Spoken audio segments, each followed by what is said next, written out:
What's up, everyone? Welcome back to the channel. So it is that time again, time for us to talk about Dexter Resurrection. Episode 4 dropped a couple of days ago. Yeah, a couple of days ago now. So it's time for us to give our review. We are going to talk spoilers. So we are literally just going to jump right into it. Again, this is our fourth review. We've already done episodes 1, 2, and 3. They're in the playlist for Dexter Resurrection. If you haven't seen those, go check them out. Let me know what you think. As far as if you've seen the episodes, do you agree, disagree with our scoring and overall summary of where we are at with the series thus far. Today we're talking about episode 4, so I'm warning you now verbally and right down below me. You should be seeing it now. Spoiler alert, we will be talking spoilers. So if you have not had a chance to see episode 4, pause, stop the video, go watch it, but make sure to come back and drop a comment in the comment section letting me know what you thought of the episode, where you think the series stands already just at the 4 episodes, and if you agree with our ranking. Because like I said, this series is running for 10 full episodes. The last episode, episode 10, drops on September 5th. So we still have another 6 episodes to go, a lot of ground still to cover. But I will say I was very happy with episode 4. So we're going to get into it right now. So as you know, we've been covering Dexter Resurrection for quite some time, ever since the announcement, ever since all the casting. So we are finally at the point where we are going to now see all the other castings that we were covering. And I say castings that weren't like a hallucination or illusion. It's kind of like John Lithgow being the Trinity Killer, or James Dokes, Miguel Prada. We saw those as hallucinations in the first episode when Dexter was still trying to survive, so to speak, right? But now we get to finally see in episode 4 the other, well, they're being considered guest stars, and I can understand why they're also being considered guest stars. Some of them will be reoccurring, but you can pretty much see who's sticking around and who isn't. So we have, if you remember, Eric Stonestreet. He is one of the serial killers. His alias, or his, I guess, tag, so to speak, is Rapunzel, which we find out in here the reason he's called that is because his trophy is cutting off the hair of his victims in like a ponytail style. We have David Dismachian, also known as the Gemini Killer. We also have Neil Patrick Harris, who plays the tattoo collector, not killer, the tattoo collector. And there's another one. Her character name is Maya. I think it's Kristen Ritter. I think that's her name. But the character's name is Maya, and her tag is Lady Vengeance, which we'll cover off on that as well. The only casting we haven't seen yet is Steve Sciarippa, and you may remember him from The Sopranos. But yeah, we haven't seen him yet. His character name is Vinny, but again, hasn't popped up yet through these 4 episodes. And we also finally get to see Peter Dinklage as Leon Prater, if I'm pronouncing it correctly. So he also shows up in this episode, so we get our first glimpse of him. And then, of course, Uma Thurman is in this episode as well as Charlie, the head of security for Leon Prater. So now those are all the characters that we're going to be seeing here. Obviously, we're seeing Harrison again. And surprisingly, Batista is playing more of not just a pop-up here and there. He's in it. I mean, he seems like now that he has shown up in the early episodes that he's tracking down Dexter. He's now in New York City, and he seems to be, pretty convinced that Dexter is in fact the Bay Harbor Butcher. Like he knows it. Now it's just a matter of proving it or catching Dexter. So so that's the characters that you'll see throughout this episode. So let's get into it. Now, this episode 4, is titled Call Me Red. And as you may recall, in the last episode, Dexter killed the Dark Passenger. And that's what the media labeled the killer, was the Dark Passenger. Now, this was the individual that was going around and rideshare drivers. He was killing them. He would sever their heads with like this wire cutter, so to speak. Dexter took him out in the last episode, and now Dexter has taken over his identity, so to speak, in the end of that episode going into this one. Because if you remember, he realized he needed the thumbprint of Red, or his character name was Ronald, but his nickname is Red. So Ronald Schmidt is who I'm talking about. So if you remember, he pulled the bag out of this furnace that's in this, broken down, abandoned building where he's putting all of his now bodies because he doesn't have a bay to go throw them over his boat. So he got the thumbprint out. Now we start off where he's pretty much taking over his apartment. He's taking over his identity, his clothes, everything, to now portray himself as Red as well. So Charlie picks Dexter up. He finally meets Leon, and he's not quite sure what to make of this at first. So Leon is this venture capitalist who runs. We know this now, or we kind of knew this going into it. He runs this secret society of serial killers, and as they have this back and forth conversation, again, they think he's Red. And it's funny because later on, they seem to know of the Bay Harbor Butcher, but they don't realize it's Dexter. And obviously they would, because if this is a secret society of serial killers, they probably would have heard of the Bay Harbor Butcher. So they have a bit of a back and forth conversation, and Prouder takes Red to his trophy room. Now it's behind this, I can't remember how thick of a steel door that they mentioned it was, but it's behind the steel door. Obviously it requires a passcode, and then the walls are all limestone. And you walk into this big trophy room. It has all these different corridors and corners, and it's all various things. So as soon as you walk in, you see the clown suit that belonged to Gacy, and then Prouder takes Dexter around the room to show him all the other various trophies that he has collected from other serial killers. And there we had a few callbacks here. We had a callback to the Trinity Killer because Prouder has the hammer that the Trinity Killer used. We also then go over to on a table, and wouldn't you know it, it's Dexter's old box with the trophies that he used to collect with the droplets of blood. And as soon as Dexter saw it, he went over there, touched it, and then that's where Prouder said that he obtained it from a FBI agent with a gambling addiction or gambling problem. So I thought to myself if that was referring to Lundy, because we never knew Lundy in the original series. Even when he was investigating it as an FBI agent, and even when he briefly returned when he was retired, we never knew him to have a gambling problem. So I thought it was interesting if that's who they were referring to. We never knew that. So I thought it would be kind of odd if that would have been the FBI agent that he got it from. I don't think it is. I think it had to have been a different FBI agent altogether. And then one of the last trophies we see is the table that the ice truck killer was killed on. And we get a flashback to that point in the original series where Dexter had killed Brian Moser. And Prouder mentions Brian Moser's name. So he obviously knew who he was. But the table, the wired table that Dexter had him on when he killed him, still stained in blood. And again, we get those flashbacks as well.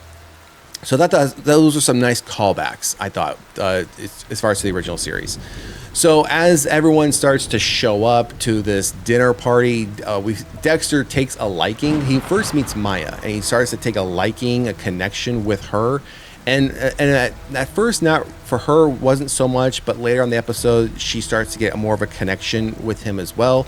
Now, her serial killer, I guess, aspect is she targets SA predators because I think it was her sister was SA'd and retired is the word I'll use. So that's why she targets and does what she does.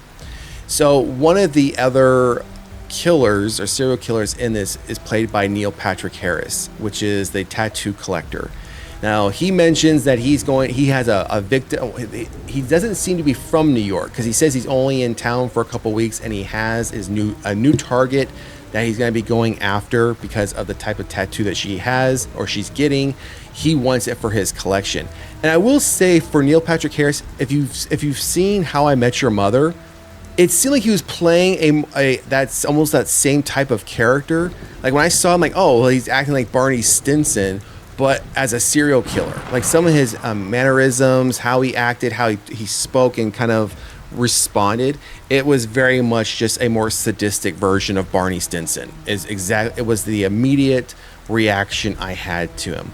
But because now Dexter knows he's going to be killing this innocent victim, Dexter now is going to be targeting him first. And I say first, yes, because previously Dexter was having some back and forth conversations with his deceased father, and his plan was to come in here and he's eventually going to kill all these serial killers. That was his plan in order to infiltrate them.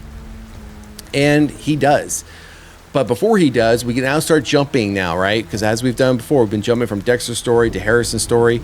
So this is also where we find that Batista finally arrives into New York, because if you recall, he got the phone call from the previous sheriff or now captain or whatever of the police department that the town that Dexter used to live in, telling Angel that the truck that Dexter owned got a speeding ticket. So that's how Angel found his way into New York. Now he's met up with Harrison, told Harrison who he is, how he knows his dad, and he tries to convince Harrison to tell him about Dexter, about who Dexter really is, because he believes Harrison knows who he is because he had spent some time in the same town that Dexter was supposedly shot and killed in. Now, Harrison believes Dexter's dead. Batista knows he's not, so Batista plays into that. He plays into telling Harrison, "Oh, I'm sorry, your father, he's dead. Nothing can hurt him anymore, so it's okay to tell me." Harrison, holds his ground, doesn't tell Batista, and eventually, gets up and walks away from that first conversation. So, Batista then eventually hears and learns of the murder of Foster's murder, which was the guy's name that was Harrison had killed. And Angel then offers to help NYPD as far as exchanging information, because Batista also found out that the body was severed into 9 pieces, exactly what the Bay Harbor Butcher was doing, exactly what Dexter's MO was. So obviously when he taught that to Harrison was using the same, linking it back. So Batista knew that. So he doesn't, though, tell NYPD about his suspicions about Harrison and linking back to the suspicions about Dexter. He keeps all that to himself, which I'm thinking the reason he wants to do that is either to bring Dexter down himself personally because of Maria's death, in my opinion, or because he wants to be the one to kill Dexter because of what happened to Maria and everyone else in his life that he had lost. So, okay, now we keep moving on. And again, he's determined to find Dexter and doing that through Harrison. So now we do see, and we have seen since Harrison killed Foster early on in the I think it was the first or second episode, that he's struggling. He's having a hard time with what he's done. The guilt is starting to really weigh on him, and it weighs on him even more after Batista has a second conversation with him. Tells him that, hey, you don't want to be like your father, you don't want to go down this path. And again, Harrison denies everything, doesn't tell him anything, and eventually leaves that conversation. Now, jumping back to Dexter's character now, Dexter, in order to save the girl, he goes after Neil Patrick Harris's character, the tattoo collector. And the tattoo collector is also an anesthesiologist. That's how he knocks out his victims. So Dexter walks right up behind him, gives him the M9. I think he gave him the mask first. I don't think he gave him the M99 that I recall, because he grabbed the mask right before he was going to put it on his victim's face. I think he actually gave him the mask and maybe then the M99. Either way, though, we find ourselves in a tattoo parlor that's closed. Dexter has him on the table, saran wrapped, and he goes over to cut his cheek like Dexter used to in the original series when he would take his trophies, leading us to believe that he's going to start collecting his original type of trophies when he's doing these killings. Neil Patrick Harris wakes up and he's shocked to see who it is, but he's not. It's like, oh, you're already breaking the rules of like our society. And then this is where Dexter pretty much tells him, yeah, I'm not Red. I'm not who you think I am. And they have a bit back and forth because Dexter's surprised he's not begging for his life. And he's like, hey, I've been on the other end of this. I know how this goes. What's the point? It was bound to happen.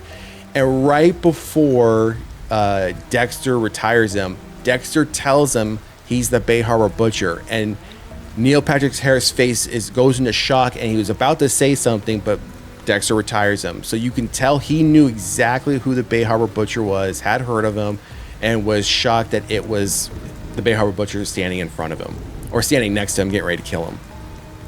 He does it, and like Dexter did with the last victim, we don't see him sever the body up. We eventually just see him taking him to that old building again, throwing the body into the furnace. Eventually, though, unless somebody comes across this furnace or this building, those bodies, like the skeletons, are just they start piling up in there. So before, Dexter didn't have to worry about it because he was throwing the bodies overboard into the water. But now anyone can walk into this building, open up this furnace, and see the skeleton remains in there. So I'm not sure if they're going to come back to that as a potential, like the cops are hot on his trail somehow, if that will come back to us. Because one thing I mentioned in one of the last episodes that I was hoping they wouldn't abandon was the watch that Foster gave to Harrison to fix. Well, Harrison got the phone call in this episode that the watch was ready, and Harrison went and picked it up. So he now has possession of that watch. So if he gets caught with it, it's going to be even worse for him, because the cops are now going to wonder, why do you have his watch, the victim's watch? So again, now we find ourselves going down the latter part of the episode, where all that guilt that Batista was putting on Harrison's feeling onto himself. He actually calls the police detective, was going to talk to her, and at the last minute hangs up.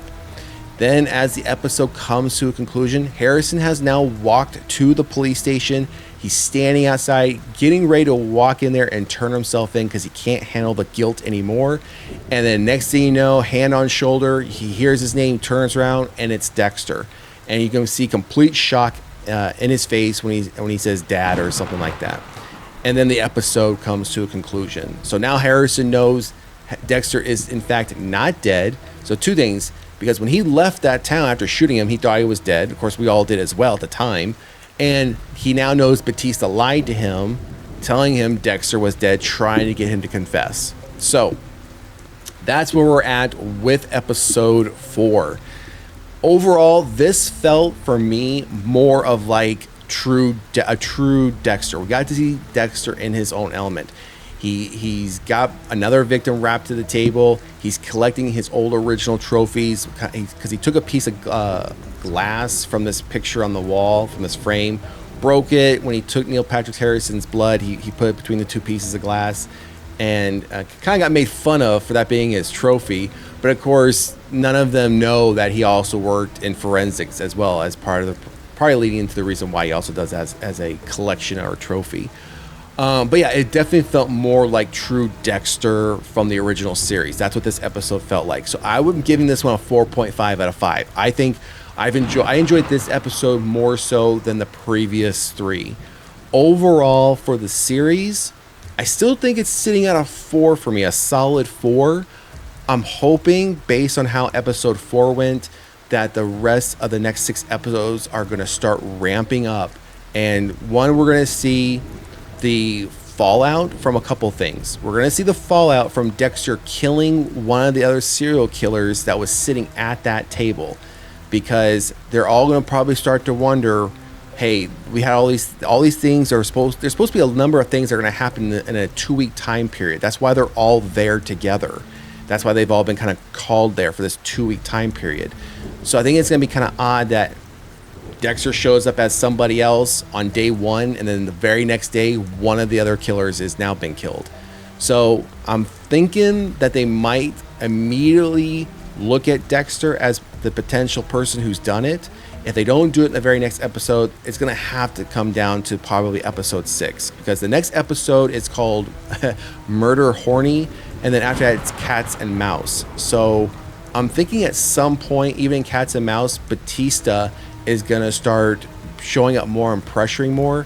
Now, there is an episode 9, it's called Touched by an Angel. I'm thinking that's where Batista meets his end. I don't see Batista making it out of this series alive. I think, again, he's either going to corner Dexter and Harrison together, or one of them separately. And if it's separately, the other is going to show up to save the other. So if Batista somehow corners Harrison, Dexter will show up and take Batista out. If he somehow corners Dexter, Harrison's going to show up and take Batista out. I think that's going to how episode 9 is going to play, just based on the name. So that's where we're at with episode 4. I give it a solid 4.5. The series overall, solid 4.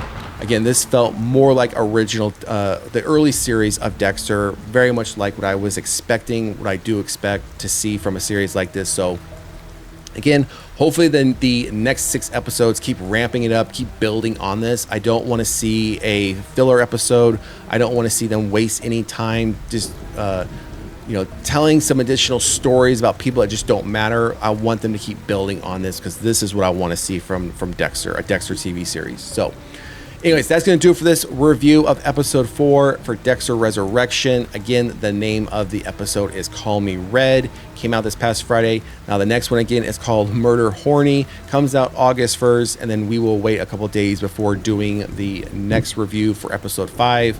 So be sure to come back and check it out. And again, reminder, if you haven't seen the previous 2 episodes, because we did do episodes 1 and 2 in the same video because they released on the same day. So, but we do have a playlist for this series. Everything will be put into that playlist on the channel. So, all right, everyone, that's going to do it. Drop a comment in the comment section. Let me know what you think. If you've seen episode 4, do you agree with a 4.5 out of 5? And you agree with a solid 4 overall for the series as it stands, 4 episodes in with 6 more to go. Again, drop a comment in the comment section, and don't forget to like, share, and subscribe to the channel. Otherwise, we'll see you at the next one. Later.